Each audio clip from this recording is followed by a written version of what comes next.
Hello and welcome back to my channel.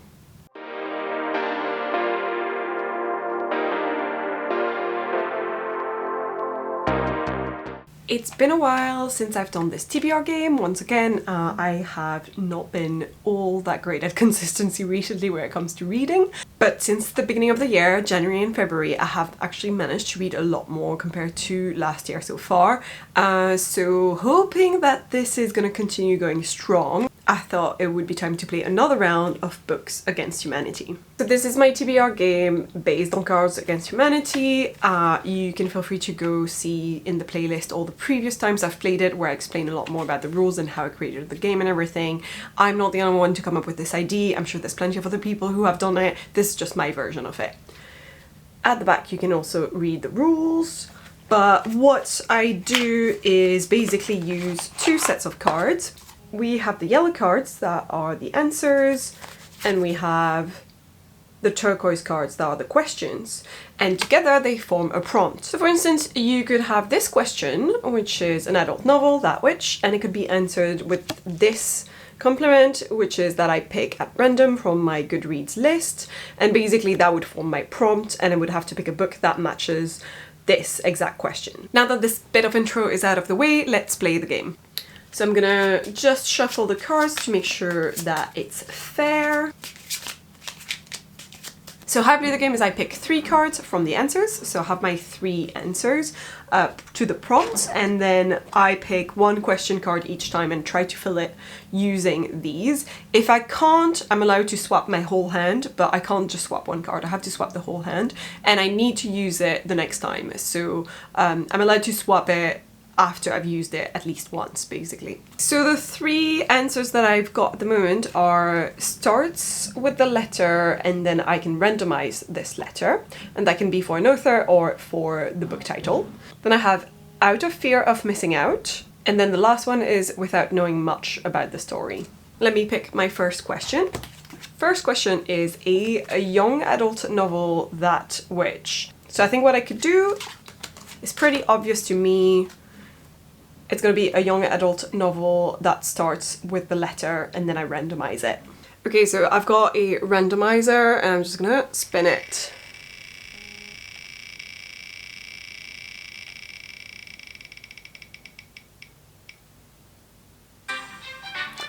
Letter H. Okay, cool. So that could be either the title of the book or of the author with a first or last name, because I'm going to make things easier for myself. Now, since I've moved all of the books that used to be in this shelf into my little cart, so they're all of the physical books that I own on my TBR, I did write down all of them in my new bullet journal, and so I can sort of see and track which ones I have read or which ones I've given to charity. That's the ones in purple. And so I can have a look at this list and check the names.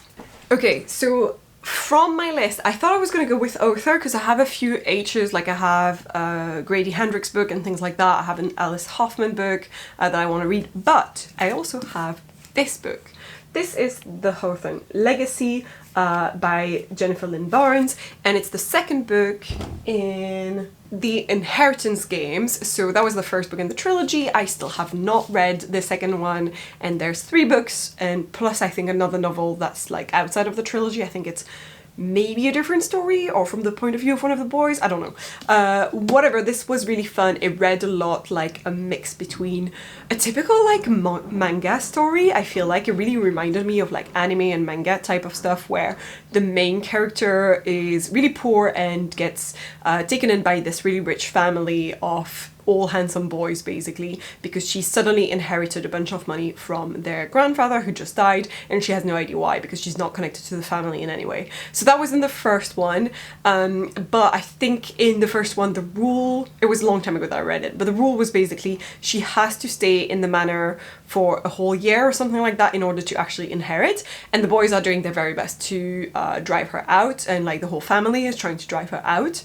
So this is the sequel to that, and I really enjoyed the book because 1, I love everything that Jennifer Lynn Barnes writes. Like, I've always loved her writing and her types of stories, and 2, I love the main character. She wasn't like a pushover or anything. She fought for her place and she was really smart and just, well, she had like something driving driving her that was interesting. So I remember liking the first book a lot, which is why I'm excited to read the second one. I'm now going to replace this card, the answer card, so that I always have 3 in my hand, basically.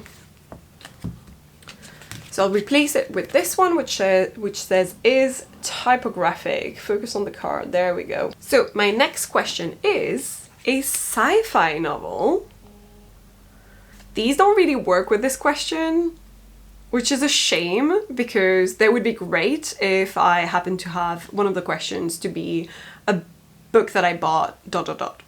So I'm going to replace my whole hand because none of these truly works grammatically with my question. Alright, my new hand is a guilty pleasure. So it's things that can be rereads, historical romance, stuff like that. Things I'm excited about, I guess, and that are just really going to feel like a guilty pleasure. Has a title in 3 words, and that I am most excited to read this month.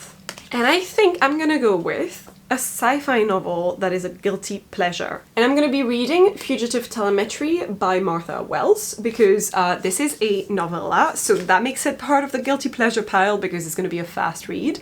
And on top of things, it's also by an author I really enjoy from a series that I have so far. I'm pretty sure I've rated every single book in it 5 stars. I'm not sure about the novel, it may have been a 4.5, but all of the novellas in the series I rated 5 stars, I think. So I know I'm gonna enjoy this, and I know I can add it as like on my pile of predicted to be a 5 stars.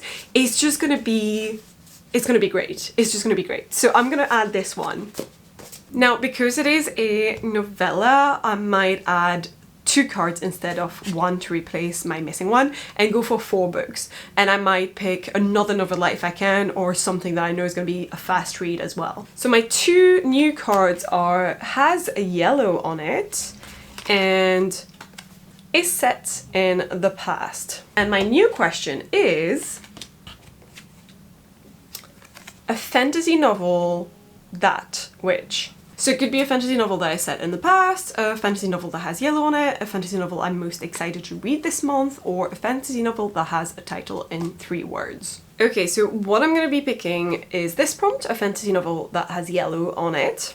And the book I'm going to pick is A Master of Gin by P. Gilly Clarke. So this book is a full novel, but I have read before novellas by P. Gilly Clarke. So I've read Ring Shout, and then I read another one I've forgotten the name of, but it's set in the same universe as this. It was much shorter, and it had characters that I think may be referred to in this book but aren't the main characters of this book. So it's just set in the same world with the same principle. And this also technically takes place in the past if you want, because it's in Cairo, 1912, and basically the novella that I read that was set in the same universe, it's basically like a sort of police agency type of thing that deals with events to do with like ghosts and jinns and basically creatures, because there's been like a gate that was open between our world and the supernatural type of world, basically. Though Fatma El-Shahawi is the youngest woman working for the Ministry of Alchemy, Enchantments and Supernatural Entities, she's certainly not a rookie. So when the members of a secret brotherhood are murdered, Agent Fatma is called onto the case. And then there's a bit more, but that gives you the idea. I love P. Gilly Clarke's writing. Like, I wish I could, you know, take his novels and write one like that, because it's so exactly my brand of things that I love. Everything that he writes is, it gives me feelings of like Buffy, and things like Supernatural, and I don't know, he draws me into his universes so much, and so I'm really excited to read this one. I'm gonna pick a new card to replace this one, and it's going to be Is Outside of My Usual Comfort Zone. So I still have my 4 cards, but I now have 3 books, so I only have one last question. So my last question prompt is going to be an author who / that. And that could be an author who's outside of my usual comfort zone, or an author I'm most excited to read this month, I feel like. So these are the 2 prompts that would work with. Okay, I'm gonna pick an author who is outside of my comfort zone, and the way that I'm gonna fulfill this prompt is by picking one of the only books that I own currently in French. So this is Le Manuscrit MS 620. So the manuscript MS 620. And I bought this a long time ago when I was in Brussels back home, and I basically don't read all that much in French anymore, and I mostly read books from English or American authors in English directly. So this is sort of out of my comfort zone for this reason, is how I'm gonna fulfill this prompt. This is also not too long. It doesn't look that thin, but it's actually under 200 pages, page 191. And then there's a bunch of things at the end that are like annexes. So there's a bunch of things at the end that I think have to do with the manuscript, and there's like some coding stuff, and there's like little drawings and things. So I'm excited to figure this out, but I'm gonna try and roughly translate the synopsis for you. So our main character is named Herta Myrtle. She is a poet. She lives in New Caledonia, sort of recluse, and she leaves behind her a strange manuscript which is made of, oh, so this is what the end pages are. It is basically a sort of Latin dialect mixed in with little doodles of women. In Washington, D.C. in the years 2010, a French student who's passionate about unsolved cases has access to this manuscript, which is now coded under the name MS620, and she doesn't manage to figure the enigma. So in 2019, then in Singapore, a mathematician who's specialist in cybersecurity is given the task of decipher the manuscript. So what does it what are its secrets, basically. And this book basically tells the stories of these three women over 3 different time periods on 3 different continents who are all trying to figure out this mysterious manuscript. So that's sort of the story that I'm gonna be reading. I have no idea what to expect. I remember picking it up based on the synopsis, and that's it, because I've never heard of this author before. I don't really follow what's up in the French publishing world, so I don't know anything much about it.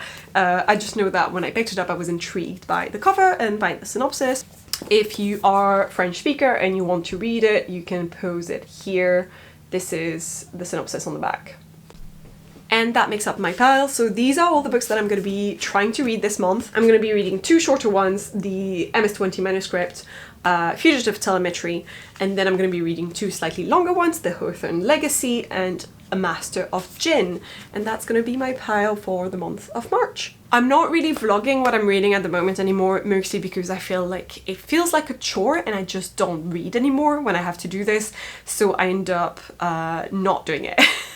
So instead, what I'm going to be doing is catching up with you guys on shorts. I'm going to let you know what's going on with each of these books in YouTube shorts format, just because it's so much quicker, easier for me, and it has a lot less pressure. On this note, I hope that you guys enjoyed this video. If you like it, I'm going to try to do more of the TBR games in the next month to come this year, because I have been back to my usual standard of reading, so I think it would be great for me to do more of this game. Sometimes though, I just enjoy having a little bit more of a mood read, and so this is very much a guide, and if I don't end up reading these 4 books, I'm not gonna be upset about it, so I hope you won't be either. On this note, if you enjoyed this video, please leave a like, consider subscribing, ring that bell, all that jazz, and I will see you guys in the next one.